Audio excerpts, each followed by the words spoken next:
So guys, কেমন আছে সবাই? Welcome back to my new blog. তো আজকে আমরা এসেছি দক্ষিণেশ্বরে। তো ওই চলো দেখিয়ে দিই তোমাদেরকে। তো এদিক দিয়ে হচ্ছে সব মা আছে এখানে সবাই। তো ওদেরকে তো দেখাচ্ছি না, ডাইরেক্ট তোমাদেরকে মেন জিনিসগুলো দেখাচ্ছি। অনেক সুন্দর ডেকোরেশন করা ওখানে, তোমাদেরকে আমরা দেখো।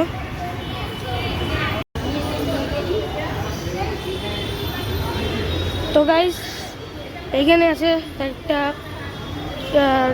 মানে মন্দির টাইপের কিছু, একটা মূর্তি টাইপের একটা ইসের মধ্যে বানানো, দেওয়ালের মধ্যে। খুব ভালো কথা, দেখতেই পাচ্ছ। এই দিক দিয়ে অন্য কিছু আছে, দোকানও আছে এই দিক দিয়ে, সব নাম্বার লেখা। এই দেখো এখান দিয়ে দোকান।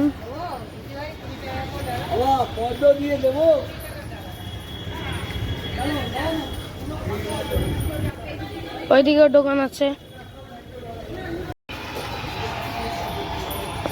এখানে একটা আচারের দোকান আছে, আর ওখানে একটা নেতাজির একটা পোস্টার লাগানো। সরি, স্বামী বিবেকানন্দ। হ্যাঁ বলো। এই দেখো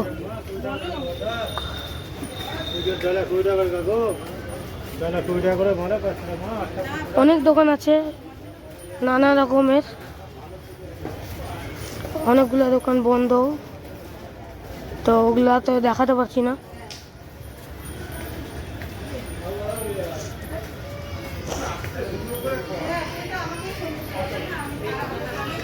এইগুলা সব দোকান বন্ধ। এই যে এখানে আছে, দেখতেই পাচ্ছ কত সুন্দর সুন্দর ফটো রাখা। এই যে এখানেও আছে সব পূজা দেওয়ার জিনিস। এখানেও আছে, এখানে মা সারদা মণি আছে একটা ফটো। তো তোমাদেরকে এখন ওইদিকে নিয়ে যাই, তারপর দেখাচ্ছি। তো গাইজ, এখানেও আছে দোকান। এই যে চশমার আছে, এই যে এখানে বেশিরভাগই সব পূজা দেওয়ার সব এখানে জিনিসপত্র, খেলার জিনিসপত্র আছে। যে সামনে তোমাদেরকে আমি জিনিসটা এখন দেখাবো, ওটা হচ্ছে এই খেলনার জিনিসপত্র সব। এই যে এখানেও আছে সব, এই যে খেলনার জিনিসপত্র এখানে। তো তোমাদের সাথে দেখা হচ্ছে একদম মন্দিরে গিয়ে, কারণ কি এখানে অনেক দোকান, দেখাতে গেলে অনেক টাইম লেগে যাবে। গাইজ, আমরা এখন এসেছি দক্ষিণেশ্বর মন্দির। এটা হচ্ছে সামনে যেটা গেট, আর এই যে ঢুকলাম আমরা এখন মন্দিরে। দেখো কতটা সুন্দর এইদিকে।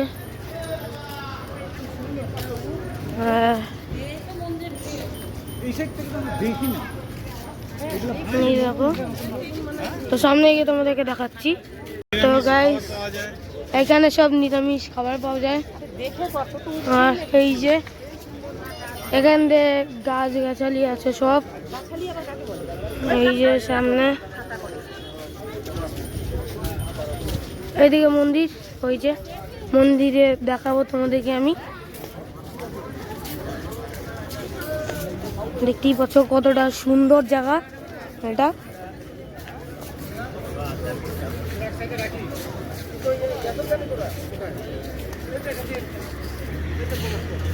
গাইজ, আমরা এখন বেরিয়ে যাচ্ছি।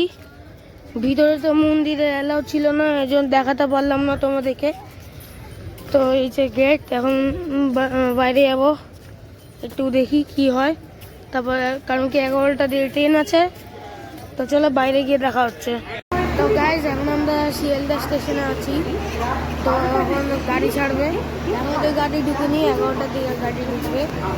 তো দেখতেই পাচ্ছ সামনে একটা গাড়ি দাঁড়িয়ে আছে, এটা যাবে, তারপর আমাদের অন্য গাড়ি আসবে। তো দেখি কোন নম্বর প্ল্যাটফর্মে আসে। এখন তো আমরা আপাতত বসে আছি এখানে, এতগুলা জিনিস ব্যাটিং পত্র সব। তো দেখা যাক কতক্ষণ লাগে। আর সবাই গেছে খাবার আনতে, আমি, মা আর দাদুই আছে আপাতত শুধু। তো এটাই। তো একদম দেখা হচ্ছে একদম সকালে একদম বাড়িতে, কারণ কি এটাও যাবে সব কিছু, কারণ কি অনেক খিদেও পেয়েছে আমাদের, কিছু খাইনি এখনো অবধি দুপুর থেকে নিয়ে, ওটাও ম্যাটার করে। তারপর এদিকে অনেকটাই ভিড় এই ইসেতে, তো দেখা যাক। তো আমি অনেক দিনের ট্রিপ হলো, তো দেখা হচ্ছে একদম বাড়ি গিয়ে। সো গাইজ, আফটার ফাইনালি চলে এসেছি আমরা, আফটার তাও 6 days পরে। তো এটাই ছিল আমাদের পুরো বাবাধামের জার্নি। অনেক 3টা স্টেট আমরা কভার করলাম, লাইক বিহার থেকে গেলাম উত্তরপ্রদেশে, ইউপির থেকে তারপর ওয়েস্ট বেঙ্গল। তো ওয়েস্ট বেঙ্গলে আমাদের বাড়ি তোমরা সবাই জানোই, যারা যারা জানে না তারা শুনে নিলে, আমাদের বাড়ি সবাই ওয়েস্ট বেঙ্গলের। তো ওটাই, তো অনেক মজা এসেছে সবার সাথে, অনেক এনজয় হয়েছে, মানে কি এত বড় ট্যুর আমাদের। কালকের দিনটা তো সারাদিন পুরো ট্রেনেই চলে গেছে। সরি আমি ব্লগ বানাতে পারিনি, কারণ কি অনেক জায়গায় অ্যালাউড ছিল না, লাইক মেট্রোটা অ্যালাউড ছিল না, তো অনেক জায়গায়। আর তো যে ট্রেনগুলোতে চলেছি ওগুলোতে অনেক ভিড় ছিল, ওই জন্য যদি আমি বলতামও, মানে ব্লগ বানাতামও, তাও তোমরা বুঝতে পারতে না, কারণ কি অডিও শোনা যেত না, তো ওটার জন্য। তো এটাই, বাকি তো পুরাই মজা হয়েছে। মানে এতদিন পরে বেরিয়েছি, পুরা 1 year পরে বেরালাম। তো এটাই, আই হোপ আজকের এই ব্লগটা পছন্দ লেগে থাকলে লাইক করবে, শেয়ার করবে, সাবস্ক্রাইব করবে। দেখা হচ্ছে নেক্সট ভিডিওতে, তখনের জন্য বাই।